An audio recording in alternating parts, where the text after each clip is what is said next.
Buenas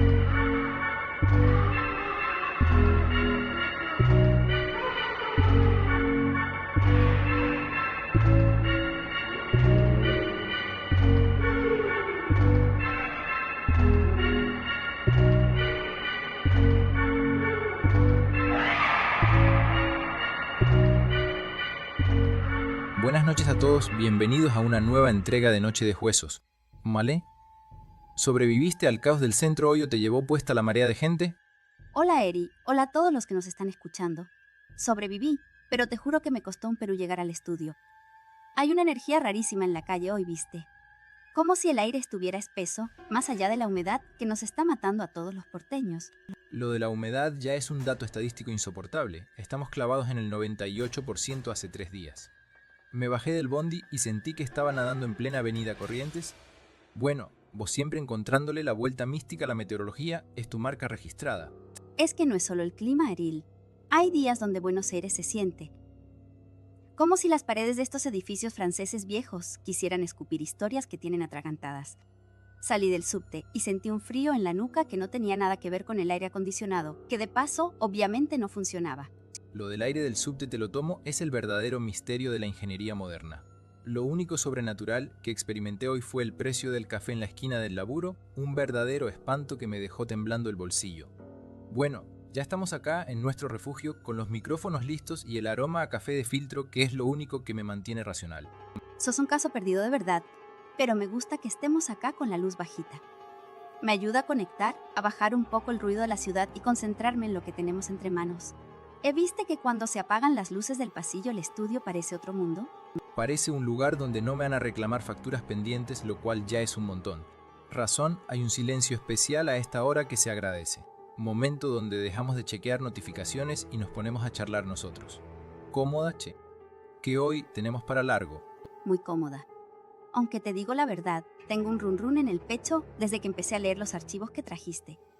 Siento que lo que vamos a desenterrar hoy tiene un peso distinto. Hay sombras que no se quieren dejar iluminar tan fácil. Bueno, para eso están los datos para echar luz donde otros ven fantasmas. Antes de meternos en el barro, termina de acomodarte. Ponte los auriculares que ya arranca la magia. O la lógica según quien lo cuente. Ajustamos volumen y estamos... sí señores, hoy en Noche de Huesos nos metemos con una de las leyendas urbanas más pesadas de nuestra historia. O quizás una de las verdades más tapadas por el paso de las décadas. El tema de hoy es el pacto de Perón y L. Ferrer. Título de película de espías de bajo presupuesto, ¿no? Pero cuando empezás a ver los registros de la Marina y las fechas de los desembarcos, la ficción se queda corta. Para muchos es una teoría conspirativa de trasnoche, pero para los que buscamos en los archivos es un laburo de hormiga entre silencios oficiales que resultan demasiado ruidosos. Es que hay silencios que gritan Ari. A mí se me eriza la nuca solo de pensar en ese invierno del Fofay. Vos ves el archivo de la Marina, las planillas y las fechas, pero yo trato de imaginarme el clima que se respiraba en el puerto de Mar del Plata cuando esos submarinos de hierro negro emergieron como monstruos cansados. No traían solo soldados derrotados, traían una oscuridad que buscaba dónde esconderse. Ese dossier que tenés ahí dice sangre y oro, y te juro que siento que esa mezcla dejó una marca en la tierra, una vibración que todavía no se terminó de limpiar. Trato de mantenerme en la orilla de lo comprobable, pero te doy la derecha en que los datos son, como mínimo, perturbadores. Tenemos al Alfecí y al Sanse entregándose en nuestras costas meses después de que Berlín cayera. ¿Estuvieron haciendo todo ese tiempo en el medio del océano? Lógica me dice que nadie navega 3 meses a la deriva por amor al arte. Una logística, hubo contactos y sobre todo hubo una orden de arriba para que nadie hiciera demasiadas preguntas. Famoso alias de Dovciuti el Mayor no es un invento de un loco en un foro. Es un nombre que aparece en informes que se intentaron cajonear 1000 veces. Tom, no es solo el nombre, es el lugar. La elección de la Patagonia no fue azarosa. Buscaron el aislamiento, buscaron replicar su paisaje, pero también buscaron la energía de los lagos y el silencio de las montañas para desaparecer. Yo creo que el pacto no fue solo por plata o por asilo político. Como decía un viejo historiador que entrevisté una vez a Argentina, fue el último búnker de un mundo que se negaba a morir. Y ese acuerdo se selló con algo más que firmas, Ariel.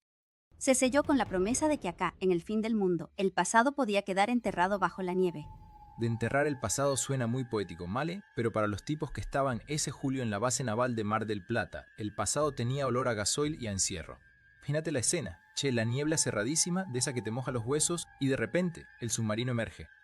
Es un barquito, es una mole de hierro negro oxidada por la salitre de meses de escape. Pitano Tobermut baja, entrega su arma y el silencio que se produce no es de respeto, es de desconcierto total. La Marina Argentina no sabía qué hacer con esos tipos que hablaban alemán y pedían asilo como si estuvieran llegando a su casa. Según los cables de la época, el aire en el muelle estaba cargado de una electricidad estática que te ponía los pelos de punta y no era solo por el frío del Atlántico Sur. Los interrogatorios dicen que los marineros estaban limpios, pero el ambiente adentro de esos tubos de metal era irrespirable, un aroma rancio a cuero viejo y tabaco de pipa que se te pegaba a la ropa. Es que esa electricidad que decís vos, Eri, era el rastro de algo mucho más denso que un simple motor diésel. No eran solo marineros cansados, era una procesión de sombras. Dicen que cuando las escotillas se abrieron, el frío que salió de ahí adentro no era de este mundo. Pues después tenés el traslado a la residencia en Alco, allá en Villa La Angostura. Un lugar donde el viento catabático baja de las montañas y suena como un coro de voces en alemán susurrando órdenes al oído de los que se animan a acercarse. Bustillo diseñó esa casa en el Fostre en medio de la nada absoluta, con una arquitectura alpina que parece un espejo de Baviera. ¿Qué es? Entrar en ese perímetro es como cruzar un umbral. La temperatura baja 10 grados de golpe, y el lago Nahuel Huapi, que parece plomo derretido bajo la luz de la luna, se queda quieto, como si guardara los secretos de los cofres que bajaron de esos submarinos absolutamente nadie se animó a abrir hasta el día de hoy. Bueno, la arquitectura de Bustillo siempre fue imponente, pero coincido en que Inalco tiene algo fuera de escala para la época. Condida Male. No se ve desde el lago, no se ve desde el camino. Una fortaleza de madera de cero y piedra con una vista táctica perfecta. Vos querés que alguien desaparezca de los radares del mundo, lo mandás ahí. Pero fíjate el detalle técnico que menciona el dossier sobre el Hotel Edén, en La Falda. Los testimonios de los peones hablan de limusinas negras circulando de noche por las sierras de Córdoba, de luces que se prendían en salones que legalmente estaban cerrados bajo llave. Ambiente era de una aristocracia en las sombras, gente que cenaba con cubiertos de plata mientras en Europa todavía estaban contando los muertos en las ruinas. Contraste entre el lujo rancio y el miedo a ser descubierto generó un microclima de paranoia que todavía hoy se siente cuando caminás por esos pasillos que crujen sin que nadie los pise. Tom, es que el miedo deja una impregnación física en las paredes, Eri. En el Edén, la gente cuenta que el sonido de las botas claveteadas sobre el mármol frío se sigue escuchando aunque el hotel esté vacío. No es un eco físico, es una repetición de ese pacto de sangre. El dossier menciona la influencia de la sociedad Thule, y eso para mí es la clave de todo. No trajeron solo tecnología, trajeron una forma de manejar la energía de las masas. Esa supuesta transmisión de mando en la soledad de la Patagonia, frente a una chimenea gigante de piedra, no fue con un papel y una lapicera. Fue algo vibratorio. Imagínate a Hitler envejecido entregándole objetos de poder a un joven Perón mientras el olor a ozono y a madera de cedro húmeda lo envolvía todo. En ese living de Inalco, el fuego no solo calentaba el ambiente, estaba sellando un acuerdo que nos marcó la piel a todos los argentinos. Vibratorio me suena más a una interferencia de radio de onda corta que a una transmisión mística malé. Concedo que el ambiente de esos años en la Patagonia o en las sierras de Córdoba debía ser asfixiante, casi tóxico. Los informes de inteligencia de la época mencionan un detalle que se repite, un olor persistente a ozono y a electricidad estática en los sótanos del Hotel Edén. Para un peón de campo de Nantinfofa eso era brujería, pero para mí es la marca de equipos de comunicaciones de alta frecuencia. Los alemanes instalaron antenas de una potencia inaudita a La Falda porque necesitaban seguir escuchando a Europa, incluso cuando Berlín ya era una pila de escombros. Siseo constante de la radio, ese ruido blanco que se te mete en los oídos y te hace imaginar voces donde solo hay estática, es el caldo de cultivo perfecto para la paranoia. El crujido de la madera de cedro húmeda por el clima de la sierra y tenés el escenario ideal para que cualquier sonido cotidiano se transforme en el fantasma de un oficial de la SAS caminando por el pasillo. Es que el ozono no aparece solo por los cables. El ozono es el olor de la previa de una tormenta o de una manifestación energética que te eriza los pelos de la nuca. En Alco, la gente que logró acercarse al perímetro años después dice que ese aroma rancio, a cuero viejo y a tabaco de pipa, está pegado a las paredes, como si el aire no se hubiera renovado desde el Fufá. Pero lo que más me estremece son los hallazgos sutiles de los que hablan los testimonios locales, el sonido de botas claveteadas golpeando el mármol frío en plena madrugada. No es un eco físico, es una impregnación. Los lugareños de Villa La Angostura te cuentan, en voz baja porque todavía hay miedo, que el viento que baja de las montañas a veces suena como un coro de voces en un alemán seco, dando órdenes que nadie entiende, pero que todos obedecen por instinto. Es una caída de temperatura súbita, un frío que te cala los huesos y que no tiene explicación meteorológica. El dossier es claro. Esa sombra que no proyectaba luz no era solo un hombre viejo escondido, era una presencia que dejó una marca vibratoria en el suelo argentino, un sello que todavía hoy Si te quedas en silencio en esos salones vacíos, se siente como un peso en el pecho. Peso en el pel que hablas. Male tiene nombre y apellido en los manuales de psicología, su gestión colectiva potenciada por el aislamiento patagónico. Pero déjame que te tire un dato que encontré en los registros desclasificados de la Marina, algo que incluso a un racionalista como yo le hace arquear una ceja.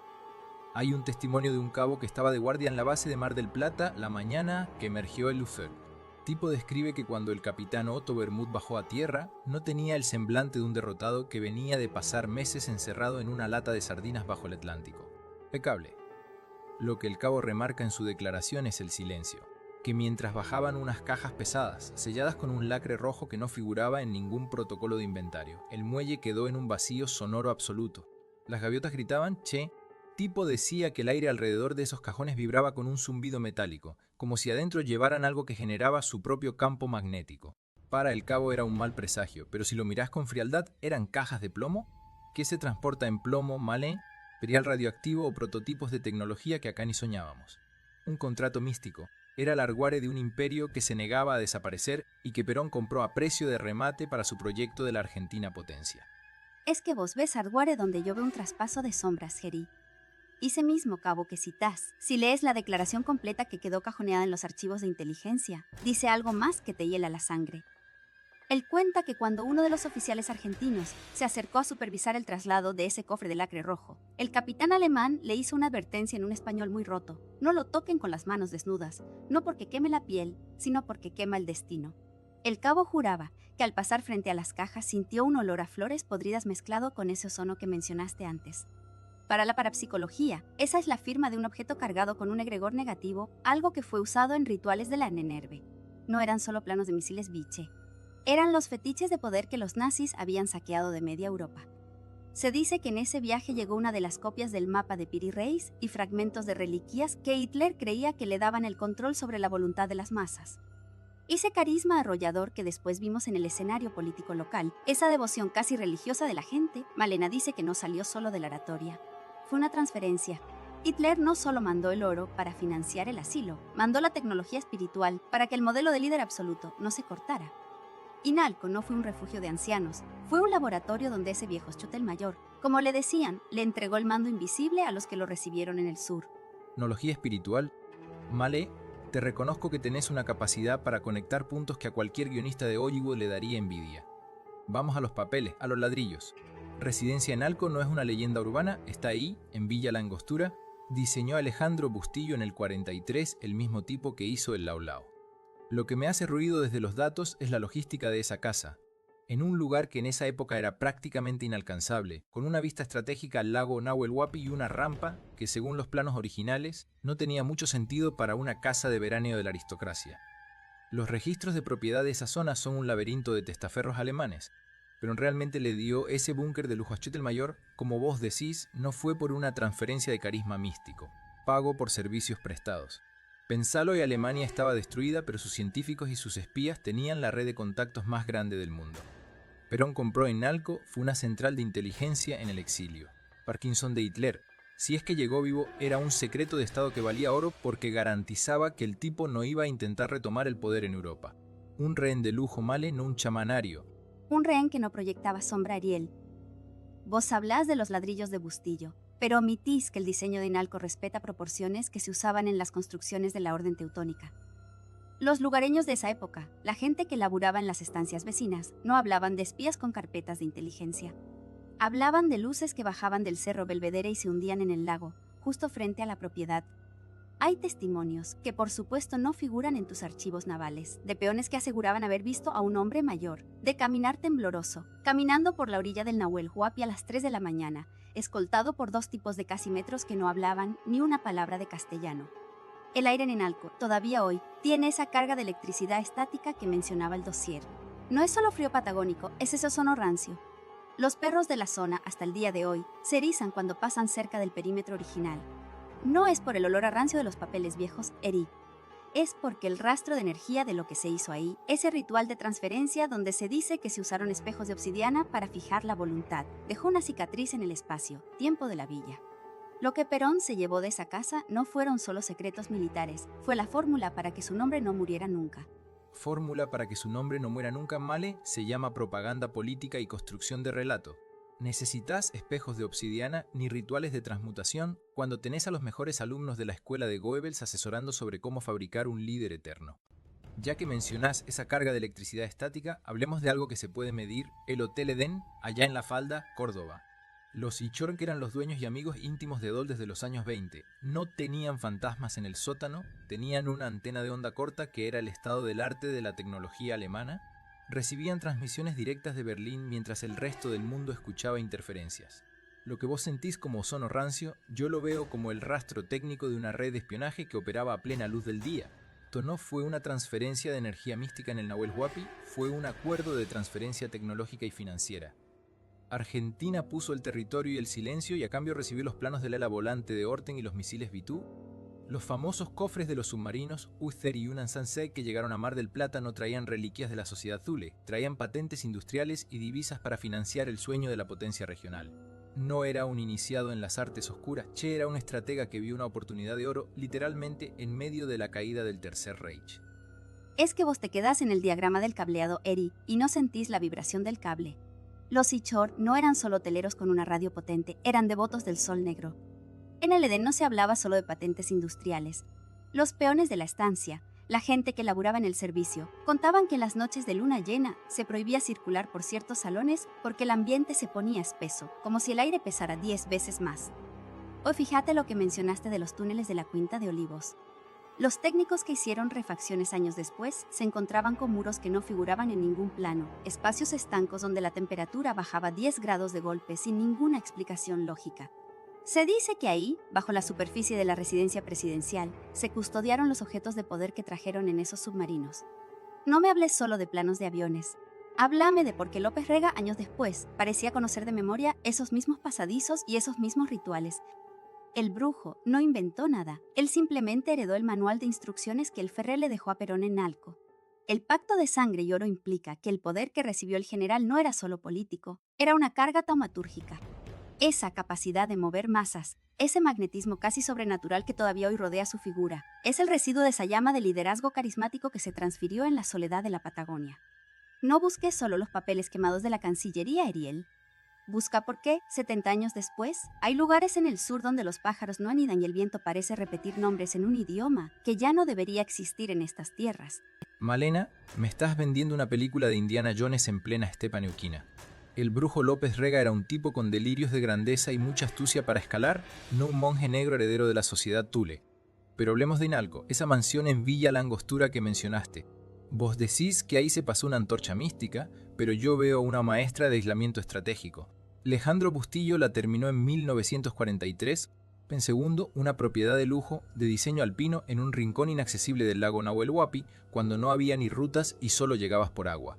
Necesitas rituales para sentir que el aire es pesado ahí, el aislamiento total y la arquitectura de búnker de lujo te generan esa opresión de manera natural. Realidad es que el financiamiento vino de bancos con fuertes nexos alemanes y el lugar estaba diseñado para que alguien de muy alto rango pudiera desaparecer del mapa sin dejar rastro. Lo que vos llamás vibración del cable, yo lo llamo miedo a ser descubierto por la inteligencia aliada, pura male. Querés esconder al hombre más buscado del planeta. Lo mandás al jardín de una casa donde el vecino más cercano está a 50 kilómetros de bosque cerrado. Es que vos te quedás en el plano del arquitecto y no ves la intención detrás de la piedra, Ariel. Los peones de las estancias vecinas, gente de campo que no te inventar conspiraciones geopolíticas, coinciden en un detalle que te pone la piel gallina. En Nalco, los relojes se paraban siempre a la misma hora. No era por falta de cuerda. Decían que cuando el general llegaba, lo hacía con una comitiva que hablaba ese idioma aspe seco y se encerraban en ese sótano que según vos es solo un depósito. Pero los que se acercaban a llevar provisiones sentían un olor que no era de este clima ni de esa vegetación. Olor a ozono quemado y sándalo rancio, una combinación típica de la alta magia ceremonial que la Annenerbe practicaba en los castillos de Alemania. Ese sótano circular de granito negro que mencionan los relatos orales no era para guardar patentes industriales ni planos del ala volante. Era un resonador, un punto de anclaje. Los nazis estaban obsesionados con la energía de la Tierra y la Patagonia es un nodo energético virgen. Hitler no vino acá solo a esconderse como un viejo derrotado. Vino a entregarle a Perón el secreto del magnetismo absoluto, esa capacidad de que la masa te adore como a un dios vivo. Por eso el peronismo no es una doctrina política más seria, es un fenómeno que desafía cualquier análisis de datos. Es el residuo de ese ritual que hicieron frente a las aguas de plomo del Nahuel Huapi, donde el poder pasó de un hombre quebrado a uno que estaba por nacer para la eternidad. Malena, te sigo el viaje porque sos vos, pero lo del ozono y los relojes parados suena más a una instalación eléctrica defectuosa que a un portal al Balaya. En esa época, llevar electricidad a una mansión en medio del bosque andino era una odisea de cables pelados y dínamos que hacían un ruido infernal. Peones sentían olor a quemado, era porque el motor diésel que alimentaba la casa estaba pidiendo la jubilación a gritos. El magnetismo de las masas, Ariel dice, es mucho más fácil explicarlo con la escuela de propaganda de Joseph Goebbels que con un traspaso místico de almas. ¿Era un bicho político Malena? Necesitaba que un viejo con Parkinson le tocara la frente para saber cómo hablarle a un balcón lleno de gente. Que él buscaba era el pragmatismo, el conocimiento técnico de los ingenieros que estaban décadas adelantados a su tiempo. Argentina pasó de ser un país puramente agrícola a intentar fabricar aviones a reacción como el Pulqui gracias a esos alemanes que llegaron en los submarinos. No es magia negra, es transferencia tecnológica pura y dura, un laburo de hormiga para posicionarnos en la geopolítica de la Guerra Fría mientras los yanquis y los rusos se repartían el resto de la torta. El pacto fue por los planos del ala volante y los misiles, no por una antorcha espiritual. Es que vos tratás de desarmar un misterio con un destornillador, Eri, y hay cosas que no encajan en tu caja de herramientas de periodista de datos. Si todo fuera tan técnico y transparente como decís, ¿por qué la Cancillería quemó los archivos de la llegada de los nazis? ¿Por qué se tomaron el laburo de borrar nombres y reducir los legajos a cenizas si solo se trataba de contratar ingenieros civiles? Hay una declaración de un excustodio de la Quinta de Olivos que siempre me dio escalofríos. Ol contaba que el general guardaba un pequeño cofre de madera oscura que nunca abría delante de nadie, y que cuando entraba a esa oficina, el aire se volvía denso, como si el oxígeno pesara el doble. Malena dice, no eran planos de aviones lo que había ahí adentro, Ariel. Era el peso de una deuda que no se paga con divisas. Los jerarcas alemanes no daban nada gratis, y menos la tecnología que les costó una guerra mundial.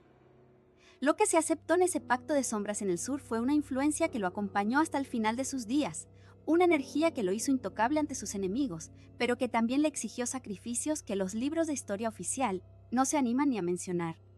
El peronismo tiene esa cualidad religiosa porque nació de un bautismo de fuego esotérico en la soledad de la Patagonia, bajo el amparo de una ideología que creía que la voluntad podía doblar la realidad misma. Malena, me hablas de bautismos esotéricos y yo solo veo una gestión de crisis de manual. Los archivos se queman en este país cada vez que cambia el viento. No hace falta invocar a los fantasmas de la sociedad Zule para explicar una fogata en un patio de la Cancillería. Pero te tomo el punto del cofre, aunque para mi lógica de periodista, lo que había ahí adentro era mucho más peligroso que un talismán eran las rutas de escape, los nombres de los testaferros y las llaves de las cajas de seguridad en Suiza. El verdadero poder no era espiritual, era el silencio comprado con lingotes que tenían el sello del águila. Embargo, hay un lugar donde tu teoría de la densidad del aire se cruza con los informes de inteligencia de la época. La residencia Inalco, allá en el Nahuel Huapi, los pocos que pudieron acercarse hablaban de una seguridad que no parecía de este mundo. Eran solo perros y alambre de púa. Paisanos sentían una sensación física de rechazo, como si el bosque mismo te estuviera expulsando antes de que pudieras ver la mansión.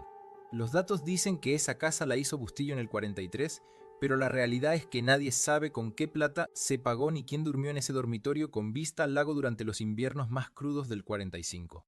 Es que ese rechazo no era geográfico, era vibratorio. Los testimonios que recopilaron los investigadores en Villa, la Angostura, no hablaban de custodios armados, hablaban de la sombra que no proyectaba luz. Imagínate ese paisaje, el agua del lago que parece plomo derretido, el viento catabático que baja de la montaña sonando como un coro de voces susurrando órdenes en una lengua muerta, y esa mansión que parece un mausoleo alpino trasplantado a la fuerza. Cuentan que en las noches de tormenta, cuando el ozono cargaba el ambiente de una electricidad extraña, se veía un resplandor azulado en el sótano de la casa. No era un generador fallando, Eri, era el rastro de una manipulación alquímica. Los que entraron a trabajar años después decían que el olor a tabaco de pipa rancio y a cuero viejo estaba impregnado en las paredes de una forma que ni el aire puro de la cordillera podía limpiar. Como si el tiempo se hubiera congelado ahí adentro. Vos buscas el rastro del oro, pero te olvidas de que esa gente creía en la sangre y en el suelo. Para ellos, la Patagonia no era un simple escondite, el laboratorio para un nuevo comienzo místico, un punto en el mapa donde el pacto de sangre entre Perón y el Führer podía florecer lejos de los ojos del mundo. Esos resplandores azules que mencionas, Malena, tienen una explicación bastante menos mística en los manuales de física de la época. Un tipo racional como yo Ese brillo en un sótano de la Patagonia me suena más a los experimentos de Ronald Richter y la obsesión de Perón por la energía atómica que a una transmutación de las almas. Vos decís alquimia, pero los datos duros nos dicen que Argentina se llenó de técnicos alemanes que estaban laburando en el proyecto Huemul, ahí nomás, en una isla del Nahuel Huapi. Olor a ozono y electricidad que describís es el rastro que deja un laboratorio, no un ritual de magia negra. Pasa es que nos gusta más la idea de un Ferrer escondido en las sombras que la de un gobierno comprando tecnología de punta con lingotes de dudosa procedencia. Para mí, el verdadero pacto no se firmó con sangre, se firmó con planos de los misiles V2 y las alas volantes de Orten. El general era un pragmático. Trajo a esa gente no fue para que le enseñaran a hablar con los muertos, sino para que le armaran una potencia industrial en el patio de atrás de la casa. Pero Ariel, vos te quedás en el hardware y te olvidás del software, de lo que mueve las personas. Richter pudo ser el señuelo perfecto, el ruido científico para tapar el silencio sepulcral de Nalco. Los testimonios de los paisanos no hablan de turbinas ni de cables, hablan de una transferencia que no se puede medir con un contador Geiger. Se dice que en esos salones de madera crujiente, frente a la inmensidad del lago que parece plomo derretido, se realizaba la transmisión de la llama. Hitler ya era un hombre roto, un envase vacío consumido por el Parkinson, pero todavía conservaba los objetos de poder que la sociedad Thule había buscado por todo el mundo. Cuentan que en una de esas noches de tormenta cerrada, donde el viento catabático suena como un coro de voces alemanas, se entregó un fragmento de la lanza de Longinos. No era un regalo de cortesía, era un bautismo esotérico. Perón no solo recibió el oro para la industrialización, recibió el conocimiento sobre cómo manipular el eregor, esa entidad psíquica de las masas que los nazis habían refinado hasta la perfección. Por eso el peronismo tiene esa carga que trasciende lo político, Ariel. No es solo un partido. Es una construcción mística que se gestó en el frío de la cordillera, bajo el ala de una sombra que, según dicen los que la vieron, ni siquiera proyectaba luz sobre el piso de mármol. Malena, ¿me estás vendiendo una película de Indiana Jones en plena estepa patagónica?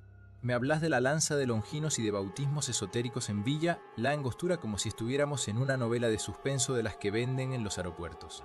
Te lo tomo como una metáfora fascinante sobre el poder, pero si vamos a los papeles y a la lógica pura, lo que Perón heredó fue el manual de Joseph Goebbels. De manipular la psiquis colectiva no es magia negra, es comunicación política de alto impacto que los alemanes habían perfeccionado al detalle. Nazis eran maestros en el uso de los símbolos, pero no necesitaban un talismán antiguo para eso. Basta con ver cómo se manejó la imagen de Eva, esa construcción de Santa Laica que mencionás. Fue una jugada maestra de propaganda que se alimenta de la necesidad de creer de la gente, no de un fragmento de metal traído en un submarino. Lo que vos llamás egregor, yo lo llamo marketing político de posguerra en un país que necesitaba una identidad fuerte para industrializarse. Y ese frío que sentían en Alco, estamos hablando de una mansión de madera frente al Nahuel Huapi en pleno invierno. Lo raro sería que no se te congelen hasta las ideas en un lugar así, por más que seas el mismísimo Ferrer. Es que vos le querés poner un nombre técnico, algo que se siente en la piel, y ahí es donde el dato duro se queda corto. No ves solo. Los que frecuentaban el Hotel Edén, allá en La Falda, cuentan que cuando se cerraban las puertas de los salones privados, el aire directamente cambiaba de densidad. No era el frío de la sierra cordobesa, era una pesadez extraña, un aroma rancio a tabaco de pipa y cuero viejo que se te pegaba a la ropa, y no te lo sacabas ni con 3 lavados. Se dice que en esas reuniones con la aristocracia pro-nazi no se discutían solo rutas de escape o depósitos bancarios. Se hablaba de la cuarta potencia, una idea que iba más allá de lo económico. Y era un proyecto espiritual para que el Cono Sur fuera el custodio de los secretos de la sociedad Thule. En esos túneles que cruzan la Quinta de Olivos, que hoy te dicen que son para cables o mantenimiento, los viejos ordenanzas todavía susurran que se oyen botas claveteadas caminando sobre el mármol a horas imposibles. Pasos rítmicos, militares, de alguien que no debería estar ahí porque ya no tiene cuerpo. Perón no solo trajo técnicos alemanes para que le hicieran el laburo sucio de la industria, trajo el silencio de una ideología que se niega a morir y que necesita de esa energía mística para mantenerse vigente en el inconsciente de todos nosotros, aunque te duela aceptarlo. Malena, entiendo perfectamente hacia dónde vas porque la narrativa es redonda, pero si aplicamos un poco de lógica y la famosa navaja de Ockham, el castillo de naipes esotérico se nos cae bastante rápido. Vos me hablas de trasvases de energía y de la sociedad Thule, pero los datos duros muestran una realidad mucho más terrenal y, si querés, mucho más cínica. Los submarinos que llegaron a Mar del Plata, el Ufecer y el Ansanse, no eran naves nodriza de una orden mística. Marineros desesperados, pibes que no querían terminar en un gulag soviético y que sabían que en Argentina, con un gobierno que necesitaba tecnología y cuadros técnicos, iban a encontrar un lugar. El famoso oro nazi no era un metal alquímico para rituales, era el capital necesario para financiar la industrialización rápida de la posguerra. No necesitaba un talismán de la lanza de Longinos para tener carisma. El tipo era un estratega militar que entendía mejor que nadie cómo funcionaba la propaganda moderna. Que vos llamase Gregor, yo lo veo como una aplicación técnica del manual de Goebbels en un país que estaba buscando una identidad nueva. Hubo un pacto de sangre en la Patagonia, hubo un acuerdo de transferencia tecnológica y divisas entre un régimen que se moría y un Estado-nación que quería nacer como potencia industrial. Túneles de la Quinta del Olivos o del Hotel Edén son infraestructura. Pasadizos de seguridad que cualquier estructura de poder de esa época tenía por protocolo, no para que desfilen fantasmas. Es que vos te quedás en el plano del arquitecto Ariel y te olvidás de quién habita la casa. No podés negarme que hay una desproporción entre la explicación técnica y lo que se siente cuando caminas por esos lugares. José López Rega no fue una anomalía estadística, el tipo fue el heredero directo de esa corriente oculta que los alemanes trajeron en las valijas diplomáticas. No eran solo planos de misiles o motores, era conocimiento sobre la manipulación de la energía colectiva. Vos decís que el frío de Enalco es por el lago, pero los que estuvieron ahí, los que vivieron en Villa, la Angostura en esos años, hablan de una pesadez que no tiene que ver con el clima. Hay un sello de silencio que todavía hoy, después de casi 80 años, hace que la gente baje la voz cuando mencionas ciertas estancias. El peronismo no es solo un movimiento político, es una entidad que se alimenta de símbolos muy potentes. Y esa construcción de la imagen de Eva como una santa laica tiene un rigor alquímico que no sale de una agencia de publicidad común. Fue una manipulación de la psiquis de las masas que los nazis habían perfeccionado en sus laboratorios místicos. Para mí, el pacto fue real porque la sombra que dejó es demasiado larga para ser solo una cuestión de billetes. Fue un intercambio de alma por poder, un compromiso que se firmó en el sur y que todavía estamos pagando con esa sensación de que el pasado nunca se termina de morir en este país. Fíjate la paradoja, Malena. Plan era tan perfecto y estaba blindado por fuerzas sobrenaturales, terminó con los protagonistas en el exilio o con los archivos quemándose en una oficina de la Cancillería para que no los agarre la justicia. Magia es control de daños. El mito de Hitler en la Patagonia es el refugio psicológico de una ideología que no pudo digerir la derrota total. Mucho más romántico pensar que el Frer terminó sus días mirando el Nahuel Huapi en una mansión de Bustillo que aceptar la realidad de un suicidio cobarde en un búnker de Berlín. Lo que vos llamás la mística de los pasillos es, para mí, el eco de una impunidad que nos duele. Usamos lo paranormal para tapar lo que nos da vergüenza como sociedad, que es haber sido el refugio de tipos que deberían haber estado en Nuremberg. Mata al relato, no hay una sola foto, no hay un solo registro físico de ese pacto místico. Solo tenemos una montaña de lingotes que cambiaron de manos para aceitar la maquinaria del Estado. Justamente, Ariel, el éxito del oculto es que no deja fotos, deja rastro en la piel. Esa falta de registros es la prueba del éxito del pacto de silencio. Las extrañas muertes de los testigos que intentaron hablar sobre los túneles en Córdoba no son casualidades administrativas, son el cierre de un círculo que protege algo más que dinero. Argentina es un país que vive obsesionado con sus muertos, con cuerpos que aparecen y desaparecen, y eso nace de esa semilla que se plantó en Antinfofua. Ese aroma rancio a tabaco y cuero que dicen que se siente en el Edén cuando se cierran las puertas no es un recuerdo, es una presencia. Podés desglosar todos los archivos de la Marina, pero el frío en la nuca que sentís cuando entras en esos perímetros de la Patagonia no te lo explica un documento desclasificado. El pacto de sangre y oro sigue vigente porque la influencia de esa sombra nunca murió. Simplemente se mudó de cuerpo y de despacho, esperando que alguien vuelva a encender la llama en el frío del sur. Llegamos al cierre de otro episodio. Gracias a todos los huéspedes por estar ahí del otro lado, bancando estas historias que nos dejan la cabeza a mil. Os sigo buscando el patrón lógico y los datos concretos, pero reconozco que este caso me dejó con un par de dudas que no puedo cerrar del todo en mi planilla de periodista de datos. Y algo que no me termina de cerrar y eso me vuela la peluca. Es que no todo se resuelve con un Excel, Ariel. A veces hay que permitirse sentir ese frío en la nuca y entender que hay cosas que nos superan por completo. Gracias de corazón a cada uno de ustedes por abrirnos la puerta de su casa o de sus auriculares. Para mí, la energía que quedó flotando hoy en el estudio después de contar esto es totalmente innegable y muy pesada. Se siente en el aire. Como sea, si quieren seguir excavando en estos misterios con nosotros, acuérdense de suscribirse al canal y activar las notificaciones. Mejor forma de que este proyecto siga creciendo y podamos traerles más casos así de turbios cada semana. Laburamos mucho para chequear cada fuente y cada registro, así que se agradece mucho el aguante y el apoyo de la comunidad. Pero antes de irnos, les quiero pasar la pelota a ustedes. ¿Ustedes creen que fue real o fue simplemente una construcción de la mente? Queremos leer sus teorías y sus propias experiencias en los comentarios. Saben que nos encanta el debate que se arma después de cada laburo que presentamos acá en el estudio. Tal cual, los leemos a todos sin falta. Nos encontramos en el próximo episodio para tratar de encontrarle un sentido o no a lo imposible. Abrazo grande para todos. Cierren bien las ventanas y aseguren las puertas por las dudas. Duerman.